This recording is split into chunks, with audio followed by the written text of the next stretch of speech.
నెమలీకకున్నటువంటి లక్షణం ఏమిటంటే దుష్ట శక్తులని దగ్గరకు రానియ్యదు. ఎంతటి అందగాడైనా సరే అతడి పక్కన నెమలీకుంటే ఒక్కసారి ఇక్కడి నుంచి దృష్టి ఆ నెమలీక వైపుకు వెడుతుంది. అవడానికి నల్ల నిరుగుపే కానీ ఆ అందమేమిటి, చూసిన వాళ్ళు ముద్దు పెట్టుకోకుండా ఉండలేనటువంటి స్థితిలో ఉంటారే.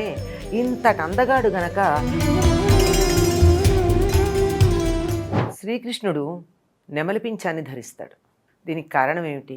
అలంకారాలు ఎక్కువగా వాళ్ళమ్మ పెట్టలేదా?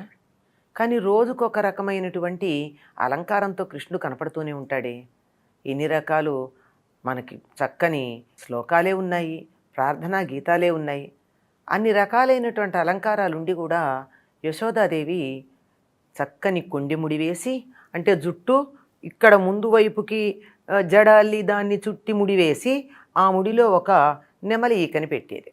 నెమలి ఈకకు ఉన్నటువంటి లక్షణం ఏమిటంటే దుష్టశక్తులని దగ్గరకు రానియ్యదు, దృష్టి దోషం తగలకుండా చూస్తుంది.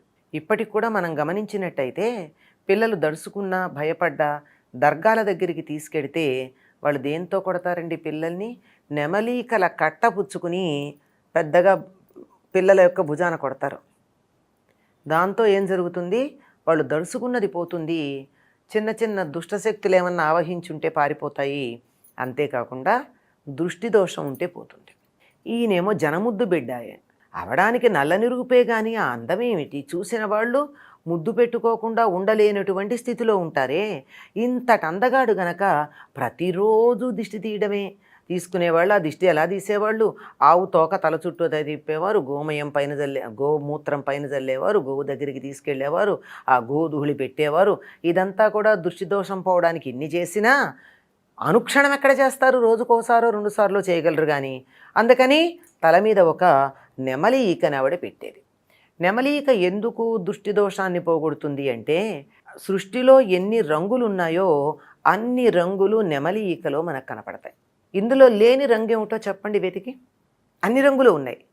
ఈ రంగులన్నీ మిలమిల మెరుస్తూ ఆకర్షణీయంగా తళతళలాడుతూ ఉంటాయి. ఎంతటి అందగాడైనా సరే అతడి పక్కన నెమలీకుంటే ఒక్కసారి ఇక్కడి నుంచి దృష్టి ఆ నెమలీక వైపుకు వెడుతుంది. దాంతో బిడ్డకి దృష్టి తగలదు, ఆ దృష్టి దోషం లేకుండా పోతుంది. అందుకని యశోదాదేవి పెడుతూ ఉండేది. పెద్దయ్యాక కృష్ణుడు గొల్లపల్లెని వదిలి వెళ్ళిన తరువాత నెమలీకని పెట్టుకున్నట్టు కానీ మురళిని ధరించినట్టు కానీ ఏ పురాణంలోనూ లేదు. కాకపోతే కృష్ణుడికి నెమలీకకి మురళికి సంబంధం మనం మనసులో పెట్టేసుకోవడంతో ఏ వయసులో ఉన్నటువంటి కృష్ణుణ్ణి మనం వర్ణిస్తూ ఉన్నా, రూపకల్పన చేసినా, చేతిలో వేణువు ఆయన వాయించకపోయినా సరే కిరీటంలో కూడా ఒక నెమలి ఈక పెట్టి మనం చిత్రీకరించటం ఒక అలవాటుగా వచ్చింది.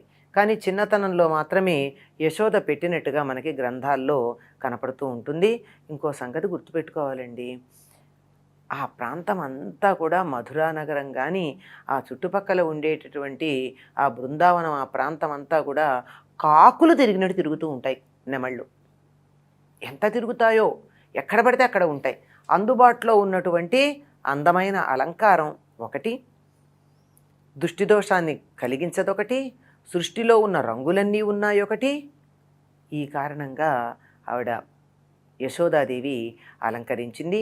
అయితే ఆధ్యాత్మిక పరంగా అనేక రకాలైన మాటలు చెప్తూ ఉంటారు.